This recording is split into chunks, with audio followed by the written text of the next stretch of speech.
Welcome back, everybody. Yesterday, the first round of the NHL draft finally took place, and it sure was amazing. Today, I'm going to be rating everybody's first round selection. I'll go from 1, seeing it as an absolutely terrible pick, to 10 being the max, where I see that as a perfect fit for that organization. If you are new here, then be sure to subscribe, leave a like, hit that notification bell, drop a comment, do whatever you can to support the channel. It is always greatly appreciated. All right, let's get this party started with the Vegas Golden Knights at 32nd overall. They went with David Edstrom. I would rate this as an 8. I ranked Edstrom at 32, so yes, I was completely accurate about this one, and it certainly does feel great. I feel like people are sleeping on Edstrom. In all honesty, I feel like he's kind of similar to a prospect like Samuel Honzik, who went way higher than Edstrom. I think Vegas gets tremendous value here, and I can't wait to see who they trade him for someday. Next up at 31st overall, we had the Colorado Avalanche, and they went with Mikhail Gulev. I would rate this as a 9.5. I really like this pick. I ranked Gulev at 17. I'm quite high on him. This pick makes me think the rich get richer. Colorado did an excellent job with their 2 late first round picks. The Avalanche have such a strong blue line. Gulev is going to come in on a cheap ELC someday, while the Avalanche are big time contenders, and it's going to be so clutch once this stud arrives. At 30th overall, the Carolina Hurricanes went with Bradley Nadeau. I would rate this as a 7. I didn't have him ranked in my first round, but I respect this guy's game. He absolutely ripped up the BCHL. Carolina has such a deep prospect pool. They did a great job in this draft. They can be patient with this kid's development, and I think this pick will just age very well. At 29th overall, the St. Louis Blues went with Theo Lindstein. I would rate this a 7. I didn't have this defenseman in my first round rankings. The final pick out of 3 for the Blues in the first round. This isn't my favorite pick. I think there were some better options, like Mikhail Gulev, for example. But getting a valuable defensive defenseman is solid. He'll fit in great with the Blues someday. But something tells me they'll be saying we probably could have done better at 29th overall in the future. The Toronto Maple Leafs picked at number 28. They went with Easton Cohen. I would rate this as a 2, or actually, you know what? No, I'm going to go with like a 0.5. I, of course, didn't have this guy ranked in my first round. This is the much agreed worst pick in the first round. This is just a lazy play from Toronto's management. I will say, this looks like it'll be a great fit for Toronto. He should be a gritty, competitive bottom 6 forward who will help lots in the playoffs. However, this is the first round in a super deep draft full of potential game breakers, potential top 6 forwards, and top 4 defensemen. Knowing Toronto could have traded to get a second or third round pick to get this guy is just a massive L. And then today took place the second round and third round, and there was just so much amazing talent there. And you just see how many good players Toronto passed on to get this guy. All right, back to the Colorado Avalanche. At 27th overall, they went with Callum Ritchie. I would rate this as a grade 8. I was nearly spot on for this one. I had Ritchie ranked at 28. Ritchie isn't my favorite. However, Colorado is an organization that will likely be one of the better fits for Ritchie. Will he be better than Alex Newhook, who they traded to get this pick? I can see it. Time will tell. Coming in at 26th overall, we have the San Jose Sharks with one of the better late round picks, I would say, in the first round. They went with Quentin Musty, and I'm going to rate this as a 10. I had Musty at 22, and I had a couple picks where I feel like I ranked the player too low. Musty is one of them. I didn't really like what San Jose did in the last year's draft. However, I love how Mike Greer handled himself this year. 26 is too low for Musty, especially considering some of the players who went ahead of him. The future in San Jose is finally beginning to look bright after this excellent first round for the San Jose Sharks. The St. Louis Blues had their second first round pick at 25th overall, and they went with Otto Stenberg. And I would rate this as a 10. I actually really love this pick. I kind of regret ranking Stenberg so low. I had him at 24, but I found myself kind of regretting putting him there. I think he has such a complete game. He's good in all three zones. His offensive ability seems to really be evolving. I see him continuing to take big steps moving forward. St. Louis, well done. I can't wait for the next chapter for this squad. All right, at 24th overall, we have the Nashville Predators, and they went with Tanner Molendyk. I would rate this as a 7. I didn't have Molendyk ranked in my first round. I'll be honest, I didn't know much about him, but I did a little bit of research, and I love what I saw, the clips and all. I think this should be a pretty good fit for Nashville. The next era of Preds hockey should be pretty exciting. This wouldn't have been my pick here, but I'm okay with this for Nashville. Okay, and now at 23rd overall, we have the New York Rangers, and the haters might hate on this one. They went with Gabe Perreault, and I'm going to rate it as a 6. I ranked Perreault at 16, and this is rough, I would say. We know the Rangers are poor at developing players. I see this as a good pick. I really do like Perreault, but I just think this is an awful fit. Perreault is clearly somebody who needs to play in the top 6 to thrive. Is he really going to get that in New York? We've seen it with Alexi Lafreniere and Capo Caco. They've forced them in the bottom 6, and it has hurt their development. If that happens with Perreault, it would be even worse. At 22nd overall, we had the Philadelphia Flyers, Danny Briere, with his second selection in franchise history. He went with Oliver Bonk. I would go for a 7 here for my rating. I didn't have Bonk ranked in the first round. I know quite a few people did, but I do like this pick for the Flyers. This overall should be a solid defenseman. Danny Briere is slowly building something special. I would have probably went with a different defenseman over Bonk at 22, but I don't hate this pick. At 21st overall, we have the Minnesota Wild. They went with Charlie Stramel. I'll give it a 5. I didn't have Stramel in my first round rankings. I like him. I just saw him as a second round talent, maybe even third. I can see what Minnesota is doing here. They do have plenty of offensive forward prospects in the mix. However, they didn't have the let's pick the best player available mindset here. And I feel like that will hurt them in this deep, loaded draft class. They did at least grab Riley Heidt late in the second round, so I feel like that will make up for this pick a bit. I was pretty high on Heidt. I had him at 19th overall. All right, the Seattle Kraken, 20th overall, one of their first round picks in franchise history, and they go with Edward Shala. I'm going to give it an 8.5. I wasn't quite as high on Shala. I had him ranked at 27, but I love this pick for the Kraken. Clearly, this organization needs somebody who can play on the top power play unit, somebody who can do some serious damage on there. I think Shala will get an excellent opportunity with Seattle. This organization should be able to get the best out of Shala. Seattle also grabbed Lucas Dragicevic and Oscar Fisker Malgard in the second round. Great value there. Seattle is slowly building up a really good prospect pool. I love what the Kraken are cooking. At 19th overall, we have the Chicago Blackhawks' second first-round pick, and they luckily get Oliver Moore. I'm going for a 9 here. I had him ranked at 13. This is a fantastic addition for Chicago. Now Moore won't have the pressure to become the number one center with the organization that he joins. Clearly playing behind Bedard is going to help Moore so very much. Even if he is just being a great third-line center, that works for me for the Hawks. This team will take quite a while to rebuild, so if they got to wait a bit to find their true second-line center, that's no issue. Moore has so much potential. At 18th overall, we have the Winnipeg Jets. They went with Colby Barlow, and oh yeah, we've got a home run here. I'm rating this as a Big 10. This will be one of the biggest steals of the draft, mark my words. I had him ranked 9th overall, and once we got past that point, I was so confused to see so many teams pass up on this amazing goal scorer.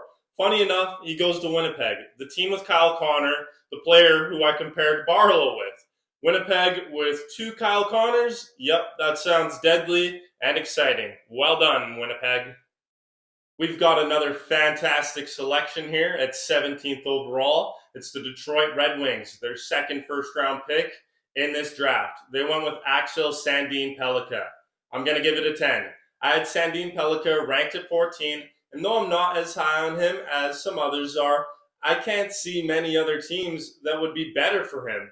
This is like the perfect organization for Axel Sandin Pellikka to go to. This team is building a team that will be so strong defensively. So having an odd, purely offensive player here and there won't hurt at all. Detroit should have plenty of potential defensive partners to play with Sandin Pellikka. That'll help him thrive and play the way he needs and wants to. And now we have a bit of a dip here, in my opinion, at 16th overall. We have the Calgary Flames. They go with Samuel Honzek, and some people were higher on him than I am. I'm going to go with a 7 here. I had Honzek ranked at 25. This is a little too high for my liking. Honzek helps add some solid depth to Calgary's prospect pool. What kind of spoils this pick for me is that I feel like there were some better options available. There was plenty. At 15th overall, we have the host of the 2023 NHL draft in the Nashville Predators. They go for Matthew Wood. I'm going to give it a 7. I had Wood ranked at 20.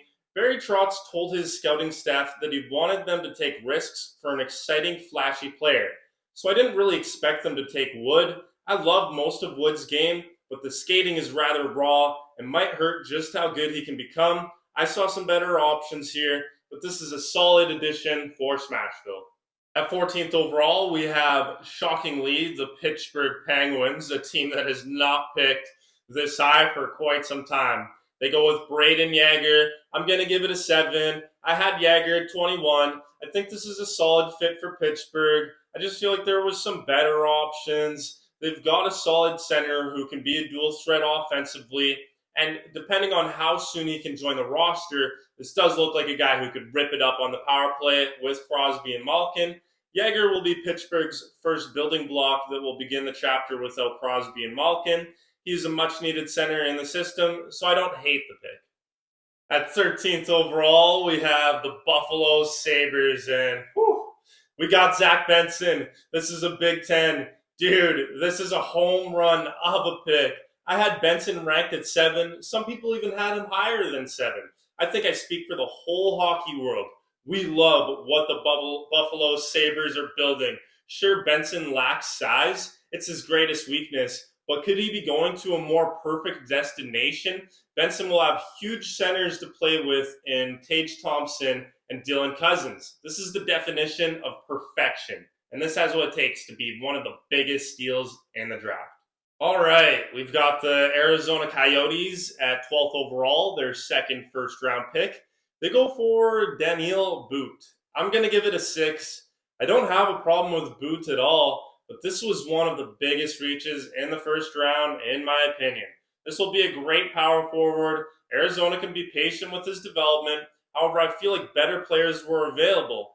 Arizona more than likely is going to regret not drafting Zach Benson down the road, and there's many other players too that they'll likely regret passing on here at 12th overall. At 11th overall, we have the Vancouver Canucks. They went with Tom Willander, and this is not a reach at all. Some of you fans are sleeping hard on Tom Willander. I'm giving this a 9. I had Willander ranked at 11th, so a perfect fit. I ranked him at 11th. I just totally saw him as the perfect fit in Vancouver. Him and Hughes are going to be an excellent pair together. Willander has so much potential. That two-way ability is promising. I have no complaints with Willander. Vancouver should be feeling great about this pick. At 10th overall, the St. Louis Blues made their first selection. They went with Dalibor Dvorsky. I'm going to give this one a 9. I had him ranked at 12. This is a great fit for the Blues. Overall, I love what they did in this draft. Dvorsky should help the Blues have a very competitive top 6 in the future. Dvorsky, Thomas, and Kyrou sounds pretty dang exciting. At 9th overall, we've got the Detroit Red Wings. They go for Nate Danielson. I'm going to give it a 7.5. I had Danielson ranked at 15th. I feel like this was a bit of a reach for him. However, I think it's a good fit for the Yzer plan. Detroit is going to be so strong down the middle. Danielson is underrated. I feel like he's very complete and that his offensive ceiling is higher than most people think. At 8th overall, the Washington Capitals were lucky and proud to select Ryan Leonard. I'm giving this a 10. I love it. I'm sure every Caps fan is upset about Michkov being taken one spot before their selection. However, Leonard is a spectacular prospect, and the Washington fan base will absolutely fall in love with this guy.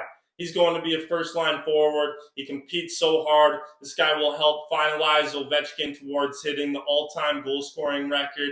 He'll be a huge building block moving forward. The Caps also managed to grab Andrew Crystal at 40th overall. That's a huge add, though it comes with some risk. I think Washington had a pretty solid draft here. They're steadily building for the future. At 7th overall, we have the Philadelphia Flyers. They go for Russian prodigy Matvei Michkov. I'm giving this one a 10 as well. This is a huge steal. I ranked Michkov at 2. It's an amazing fit. Philadelphia will suck for the next few years, so it's not like they'll be in a hurry to get Michkov over immediately anyways. Danny Briere is going to work wonders for the Flyers and will finally push them down the proper path. What an excellent start to the rebuild. At 6th overall, the Arizona Coyotes shocked the hockey world, but maybe not the draft nerds. They go for Dmitry Simashev, and I'm giving it a 10, even though there's a lot of hate on this pick. I rank Simashev at 8, and I think he's the best defenseman in this class. Arizona still has quite a ways to go with their rebuild, so waiting a couple of years for Simashev won't be an issue at all. Their system lacked an exciting defenseman. Well, now they have one with sky-high potential. Great pick for Arizona. This pick certainly gives Moritz Seider vibes when Yzerman took him at 6th overall. At the time, people were like, what the heck is this? But hasn't it aged so great? And I think this pick is going to follow that path. At 5th overall, the Montreal Canadiens, they did it. They go and reach for David Reinbacher. And I'm going to give it a 9, even though I did rank Reinbacher at 10th overall. I said it in my previous video. Imagine Reinbacher and Lane Hudson together on the same pair. Doesn't that sound like perfection? Well, now it will be a reality. I think that pair could potentially become one of the best in the league someday. 5 is a bit too high for Reinbacher, in my opinion. However, I see Montreal as the perfect fit for him, so I love this pick for the Canadiens. At 4th overall, we've got the San Jose Sharks, and they proudly selected Will Smith. I'm going to give it a 9. I ranked Will Smith at 5th overall. I maybe would have went for Michkov here, but you can't go wrong with this selection in Smith. This organization still has a long way to go with their rebuild, but getting a superstar offensive player in Smith is certainly going to help steer the ship in the right direction. Well, at 3rd overall, the Columbus Blue Jackets surprisingly drafted Adam Fantilli. I'm going to give this pick a 10. This is a great fit for Columbus. They finally get a legit number 1 center who can play with the likes of Johnny Gaudreau, Patrick Laine, Kent Johnson, and Kirill Marchenko. It truly is a perfect fit for the Blue Jackets. Fantilli's size and strong two-way game will be so important for Columbus. Columbus also drafted Fantilli's line mate in Gavin Brindley. That is an awesome pick, and I'm surprised he wasn't selected in the first round. Overall, Columbus did a great job here, also getting William Whitelaw and Luca Pinelli. Columbus did a great job here. And I will also say, I ranked Leo Carlsson above Adam Fantilli. It was bold, but it paid off, and I'm very happy to start my YouTube career off like that. I trusted my gut. I had a feeling Carlsson was going to go before Fantilli, and it happened. Nonetheless, both organizations should be super stoked with their picks. And I got to say, Columbus did a very spectacular job in this draft, debatably having one of the strongest classes, I would say. At 2nd overall, Anaheim also shocked the hockey world and went for Leo Carlsson, but I'm still giving it a 10. I think the Carlsson will maybe just have the edge over Fantilli when it's all said and done. This is an excellent pick for the Ducks. The top 6 consisting of Carlsson, Zegras, and McTavish will simply be elite. Anaheim should be super stoked about this. You see so many of them crying because they passed on Fantilli. Those are clueless fans that don't understand just how great and an exciting and how amazing Leo Carlsson is going to be. No Duck fans should be complaining about selecting the great Leo Carlsson. And at first overall, we have the Chicago Blackhawks. They take the future legend in Connor Bedard. An easy 10. We knew the moment that Chicago won the draft lottery that the organization just took a massive W. I think within 5-7 years or so, Connor Bedard could possibly be the very best player in the league. I think it's going to happen someday. Man, oh man, is this guy ever going to change the game of hockey? And it's going to be super exciting to see it. So there you have it. That was the first round in the 2023 NHL draft class. And is it ever going to be legendary when we look back on it? So many great players. So in the comment section below, let me know. Do you agree with my ratings or do you disagree with some of them? Be sure to let me know. There's so much to talk about in the comment section, so be sure to get that conversation going down there. And let me know, who was the biggest surprise pick? Who was somebody who dropped? Who was somebody that rose that totally shocked you? There's just so much. If you are new here, then be sure to subscribe, leave a like, drop a comment, hit that notification bell. It is so greatly appreciated. Such a privilege that I get to cover the draft and all sorts of NHL content. I'm so stoked about it. I can't wait to grow. I can't wait for more. Thank you all for tuning in today, and I will see you all next time.